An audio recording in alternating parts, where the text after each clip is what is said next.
So in this segment, we're going to be discussing Labour keeping the two-child policy. And again, this is a political decision they've made here because they could find the money to get rid of this, but they're choosing not to. At the moment, just to remind you all, if you probably know, there's a two-child benefit cap for families, some of whom have more children than that.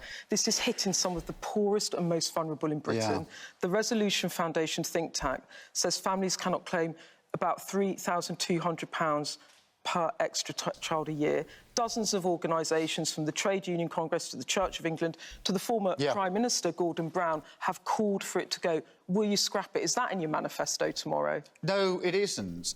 Something that matters to working people, and that's... So he's not going to get rid of it. Have called for it to go. Will you scrap it? Is that in your manifesto tomorrow? No, it isn't. So yeah, he's not going to scrap it.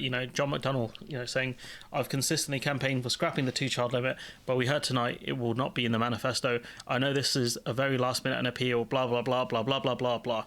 I like John McDonnell, but this is pathetic. And when you want to look at the reality of it, I think Labour MPs know it's a bad policy, but because of older polling that was done, they think it's popular. But what's the point of having this big poll lead or whatever if you're not going to do what the Labour Party was built for, which is to help people, to help working families, because it's working families as well that are suffering because of the two-child cap. The two-child limit is a really big deal. It has increased poverty. It's a terrible policy. It's done exactly what we knew it would do, and it's done it in a terrible way, and it's rolling out for years.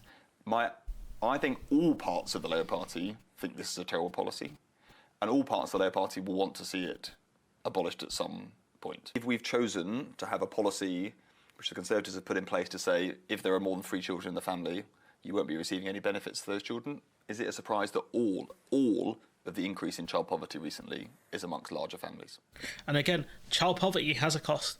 It has a cost to these children, which is they won't grow up with the opportunities that other children have that don't grow up as impoverished, and so that will affect their potential ceiling for what they can actually achieve in life. That's one cost to the children directly. You have potential health problems if they're not eating properly. You have potential dental problems as well. You have mental health problems, physical health problems. So these are all things that society has to pay for. Wes Streeting was talking about how we need to improve child dentistry, by the breakfast clubs and all that kind of stuff, right? Because people have to pay for those surgeries. They have kids have their teeth pulled out, right? You still got to pay for children to have care if they're malnourished, if they get sick from eating the wrong foods because their parents can't afford it. These all have costs at the end of the day, and that's why the two-child policy is so dumb, because it punishes children for circumstances they did not choose. And it has an economic cost as well. And, if you do get rid of the two-child cap, if you do increase benefits, that money still goes back into the economy. So it does actually help the economy. It does help stimulate the economy. The two-child cap, from an economic point of view, is stupid. From a societal point of view, is stupid. The reason it's there is to punish poor families. Let's be honest. It's done exactly what the kind of chart that the minister would have been given when they signed off that policy said it would do, which is increase poverty amongst families with 3 or 4 or 5 children, almost all actually 3 children, and and those families, if we then look, and you might think, oh, what is this poverty measure? It's not real, there's no poverty in Britain. Well, lots of surveys of those same families say we're talking about people not being able to have a winter coat. If you look at the OECD's recent survey of kids in schools, then 11% of British teenagers were saying they're skipping a meal a week. That's 2.6% in Portugal, right? Portugal's a lot poorer than us as a country. I don't want to hear Labour talking about equality of opportunity whilst they're keeping the two-child cap in place. It doesn't make sense.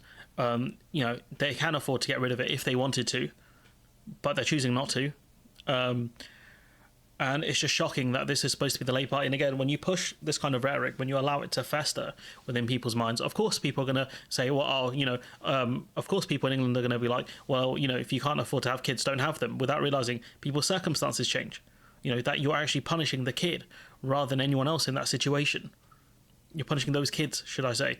Even if it's child 1 and 2 who do receive, their parents do receive the benefits for them. If child 3 doesn't, where do you think child 3's food's going to come from? The money to fund their life. It's going to come from child 1 and 2. This policy, garbage. And for the Labour Party to keep it in place, garbage. Cannot respect it, honestly. Stuff your strongly worded letter, pal. You should have gone a lot earlier than this, because you knew. This is what I mean. Like, when people say, "Oh, we've got to wait to pressure the Labour Party until they're in power," right? Because of that kind of mentality, you let Labour push out a crappy manifesto, and now the argument of we need to pressure Labour now, which I've heard some people make, completely bogus, makes no sense because you're too late because the manifesto's out. You just make yourself look silly, especially when you're pushing the Tory enabler line. This policy is absolutely abhorrent, and Labour should get rid of it on day one. But I don't think they will, because they're going to push the fiscal rules nonsense. Even though this policy has a cost, economically and socially, the Labour Party are going to keep it because of stupid polling. Honestly, they're not willing to fight on issues like this, and that's tragic.